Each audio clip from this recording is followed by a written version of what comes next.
자, 오늘 본문 두 곳을 이제 생각해 봤습니다. 창세기 5장에는 아담 이후에 태어난 사람들의 족보가 기록되어 있습니다. 그런데 그 사람들이 태어나서 무엇을 하였다는 기록은 없고 낳고 죽었다라는 말만 계속되고 있습니다. 보통 나이가 800에서 900세 이상을 살았고 무두셀라는 969세를 살았다고 기록되어 있습니다. 그중 에녹은 평균 나이보다 적은 몇 살을 살았어요? 1년 365일, 365일을 살았어요. 365세를 살았습니다. 짧은 생이지요. 800세 내지 900세였는데 365세를 살았으면은 보통 이제 2분의 1, 아니면은 이제 한 3분의 1 정도, 그 정도 사는 삶이었습니다. 그는 보통의 사람의 3분의 1 정도를 살았지만 다른 사람이 죽는 육체의 죽음을 보지 않고 바로 살아서 하나님 앞에 올림을 받았습니다. 그렇다면 에녹은 어떤 신앙을 가졌기에 죽음을 초월하여 주님 나라로 갈 수 있었는가?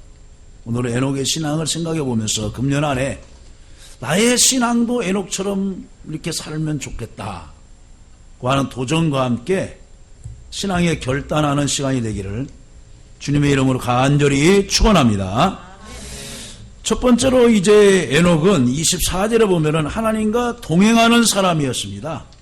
에녹이 하나님과 동행하더니 그랬어요. 동행하더니. 동행이라고 하면은 여러분, 뜻이 맞는 사람과 여행을 하거나 같이 어느 이제 물건을 사러 간다고 하거나 아니면 식사를 같이 하려고 갈 때 동행을 합니다. 그러니까 긴밀한 관계라는 것이죠. 긴밀한 관계. 그래서 이제 여자가 남자를 안다는 것이 첫날 밤을 지나면서 뭐냐면 그제서야 남자를 알았어요. 바로 거기에 깊은 뜻이 있는데 바로 에녹이 속속들이 하나님을 알았어요. 하나님도 에녹이 어떠한 사람인가를 속속들이 아는 거예요.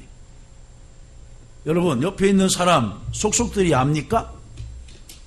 옆에 있는 사람 속속들이 알아요. 성격도 알고 뭐 저 사람의 삶을 여러분 어떻게 살아왔는지 다 압니까? 우리는 다 몰라요. 대충 그렇더라. 그 사람 말과 행동을 보면 아마 이렇게 살았을 것이다 라고 하는 추론은 하지만은 여러분 같이 사는 부부도 모릅니다.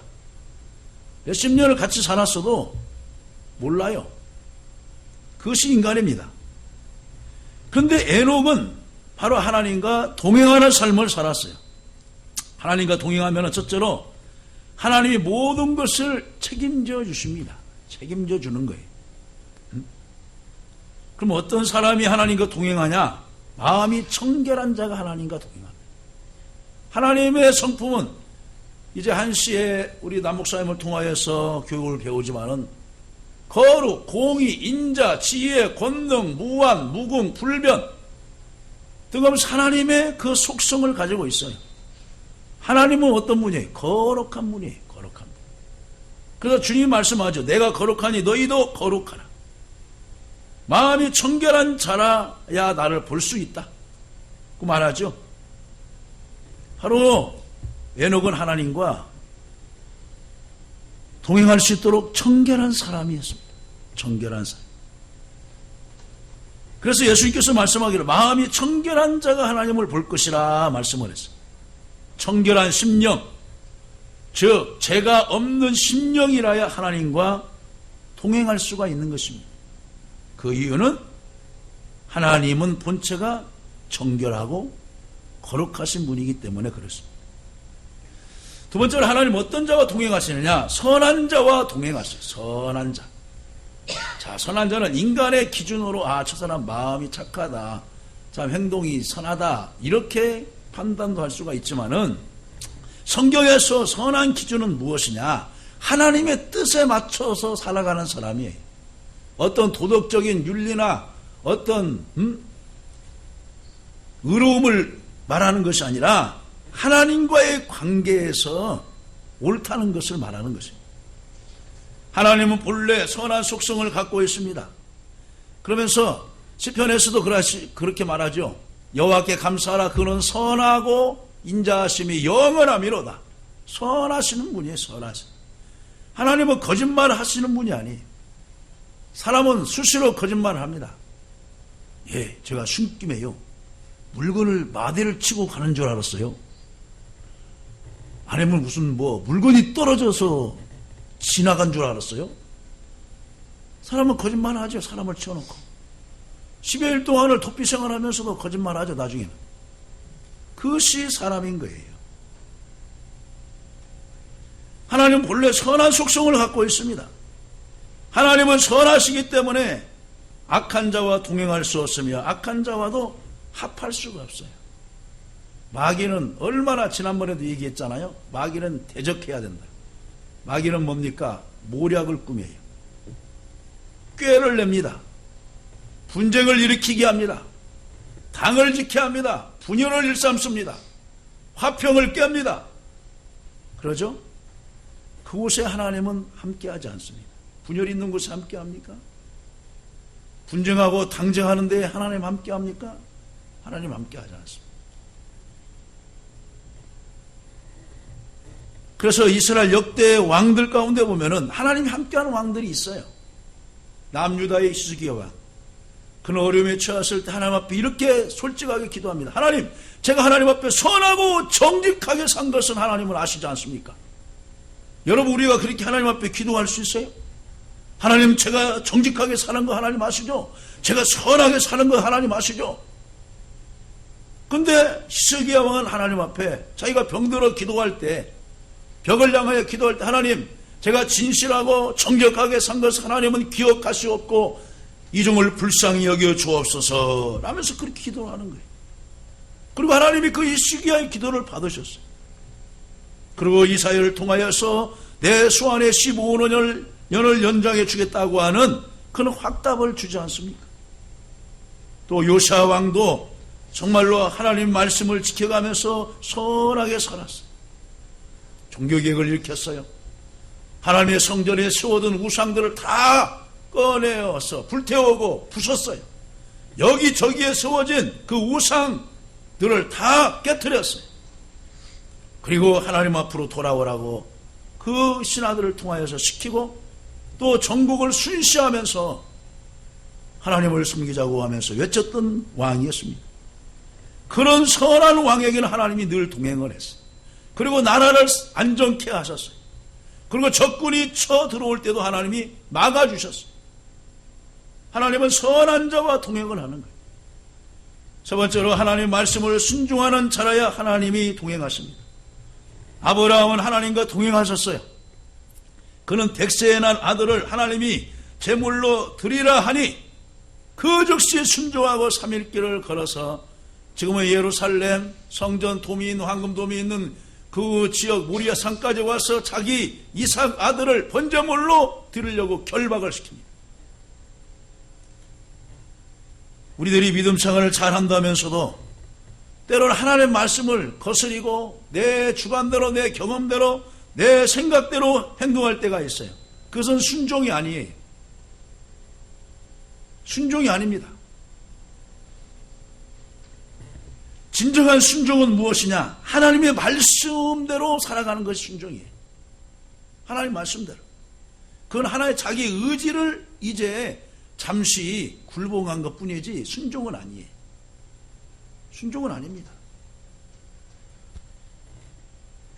그러면 우리들은 뭐냐? 자기 의지를 굴복하는 것과 순종을 구분해서 잘 판단을 해야 돼요. 순종은 뭐냐?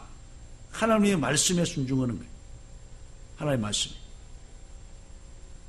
베드로가 주의 말씀에 의지하여 그물을 던졌더니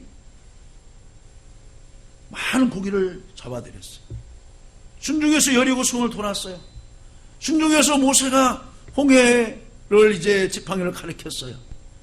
또 제사장이 법궤를 메고 요단강에다 발을 내딛었어요. 사람의 생각으로 할 수 없는 것을 하나님 말씀을 의지하고 하는 것이 바로 순종인 것입니다. 그 다음에 큰 두 번째는 뭐냐? 에녹은 하나님을 기쁘시게 하는 신앙을 가졌어요. 기쁘시게 하는 신앙을 가졌어요. 우리가 이제 히브리서를 읽어보면은 이제 11장 이제 5절에 그렇게 나오죠. 뭐냐? 이제 믿음으로 에녹은 죽음을 보지 않고 옮겨졌으니 하나님의 그를 옮기심으로 다시 보이지 아니하였느니라. 그는 옮겨지기 전에 하나님을 기쁘시게 하는 자라는 증거를 받았다는 거예요. 하나님을 기쁘시게 하는 자. 그럼 어떤 사람이 하나님을 기쁘시게 합니까? 하나님의 말씀에 명령에 굴복하며 살아가는 사람이 하나님을 기쁘시게 하는 거예요. 다윗은 하나님을 기쁘시게 했어요. 찬양을 통해서 하나님을 기쁘시게 했어요. 예배를 통해서 하나님을 기쁘시게 했어요. 원수를 용서하면서 사울을 용서하면서 하나님을 기쁘시게 했어요. 시편 그래서 37편 4절에 이런 말이 나오죠. 또 여호와를 기뻐하라. 저가 내 마음의 소원을 이루어 주시리로다. 하나님을 기쁘시게 하는데 하나님이 기도하는 자의 소원을 들어주시지 않습니까? 첫째로 믿는 사람 중에는 여러 종류의 사람이 있습니다. 재직들에서도 뭐냐면은 이제 말꾼도 있고 구경꾼도 있고 해방꾼도 있고 또 사꾼도 있고 또 일꾼도 있지만은 또 믿는 사람 중에는 하나님에 대해서 첫째로는 뭐냐? 하나님을 고달프게 하는 사람이 있어요. 고달프게 하는 사람. 예?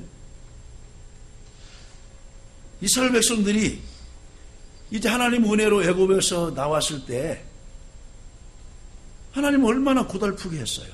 하나님을 시험했어요. 하나님을 고달프게 했어요. 사사시대 때 이스라엘 백성들이 그 모세를 통하여서 여호수아를 통하여서 야 너희들이 장차 들어가는 땅에 들어가서는 그들에게 내 아들도 주지 말고 그들의 딸을 데리고 오지도 말라. 그들과 결혼하지도 하지 말라. 예, 알았습니다. 하면서 그들이 아멘을 다 외쳤어요. 아멘, 아멘, 아멘. 신명기에서 새로운 명령을 후세대들이 가르쳐 줄 때 그들이 아멘 했어요. 근데 모압 땅에 들어가서 보니까 어떻게 해요? 다 잊어버렸어요. 우리 설교 시간에 주 예수 이름으로 축원합니다. 아멘. 성전 나가면 다 잊어버려요. 사랑하라, 용서하라, 뭐하라 다 잊어버려요. 아이 그때는 그냥 목사님 설교에 질문도 할 수도 없고 그냥 앉다 보니까 아멘 하나 보니까 아멘 한 것이고 돌아서면 아이 내가 그렇게 할 수가 있겠는데 안 하는 거예요. 그래 삶의 변화가 없죠. 10년을 믿어도 20년을 믿어도 삶의 변화가 없어요. 하나님을 고달프게 하는 것입니다. 두 번째는 하나님을 원망하는 사람이 있어요. 자기가 실컷 잘못 살아왔고 따라온 결과는 뭐냐? 왜 하나님이 그때 나 목이라도 치지 내 다리라도 치지 그때 말이죠 내 손이라도 쳐서 그곳에 안 가게 하고 잘못 안 하게 하지 왜 그만두셨어요?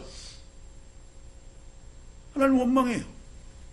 실컷 성장시켜서 학교 졸업시키고 이제 때가 되면은 이제 만나서 결혼하고 자식도 낳겠지 기다리는데 안 해요. 그거 뭐합니까? 아유 직장까지도 구해주셔야죠. 집까지도 준비해 주셔야 되죠. 누구 친구는요 자가용도 사주고요 누구 친구는 아파트도 사주고요 했는데요 누구는 장사 미천도 대주고요 하면서 부모님은 원망하는 거예요. 하나님은 원망하는 거예요. 세 번째는 뭐냐? 무관심의 사람이 있어요. 하나님의 일에 대해서는 알려고 하지 않아요. 믿음 생활에 대해서 알려고 하지 않아요. 다른 데서는 얼마나 관심이 많습니까? 네 번째는 뭐냐? 하나님을 기쁘시게 하는 사람이에요. 다윗이 하나님을 기쁘시게 했잖아요. 오늘 에녹이 하나님을 기쁘시게 했잖아요. 다니엘이 하나님을 기쁘시게 했어요. 우상의 제물에도 대지 아니하고 채소를 먹으면서도 하나님이 함께 하시면 그 바벨론의 청년들, 고기 먹는 청년들보다 더 윤택하게 좋아질 수 있습니다 하면서 우상의 제물에 손을 대지 아니. 그 우상은 마르둑에게 바쳤던 그 제물을 먹이게 하는 거예요. 그 다음에 그 두 번째는 뭐냐? 그렇다면 하나님을 기쁘시게 하려면 어떻게 해야 되느냐? 11장 6절에 말씀한 것처럼 하나님이 살아계신 것을 믿어야 돼요. 하나님은 어제나 오늘이나 영원토록 동일하신 분이시. 눈으로 보이시지는 않지만은 무소부지하세요. 어디에서나 함께 하시는 분이에요. 중국에서 어떤 여행객이 이제 눈길을 걸어가는데 갑자기 성령께서 감동을 주셨어요. 너 빨리 사진을 찍어봐라. 그래서 사진 찍은 것이 여러분 보이지 않는 하나님 그 글구가 있잖아요. 우리의 말하는 중에 계시고 식사 중에 계시는 분이시고 하면서 계시잖아요. 하나님은 어디나 계시는 거예요.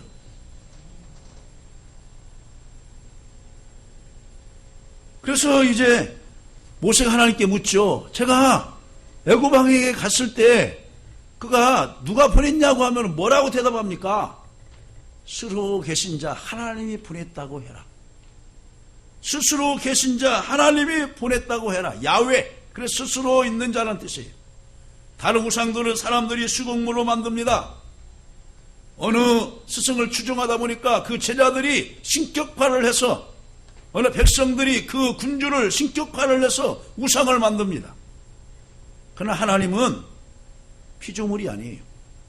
하나님은 영원전부터 계신 분으로 지금도 우리와 함께 하고 계시고 우리의 모든 말과 우리의 행동과 우리의 마음속에 계시는 줄로 믿습니다. 그 다음에 두 번째, 하나님은 자기를 찾는 자를 기쁘시게 여기는 거예요. 이사야 선지자를 통하여서 이렇게 말합니다. 우리가 서로 변론하자. 찾아요. 이스라엘 백성들을 찾습니다. 우리가 서로 대화를 한번 해보자. 이스라엘 백성들이 하나님을 찾기를 게을리합니다. 게을리하죠. 그래서 나중에는 뭡니까? 말라기 선지자에서부터 예수님의 탄생 때까지 400년 동안은 하나님의 말씀이 임하지 않습니다. 어떤 선지자도 활동이 없었습니다. 바로 그때가 중세 암흑시대입니다. 성경으로 보면 하나님이 어떤 자를 들어서 말씀할 사람도 없고 완전히 하나님과 단절되어 버렸어요. 여러분, 하나님을 부지런히 찾으셔서 하나님을 기쁘시게 하는 자 되시기를 간절히 바랍니다.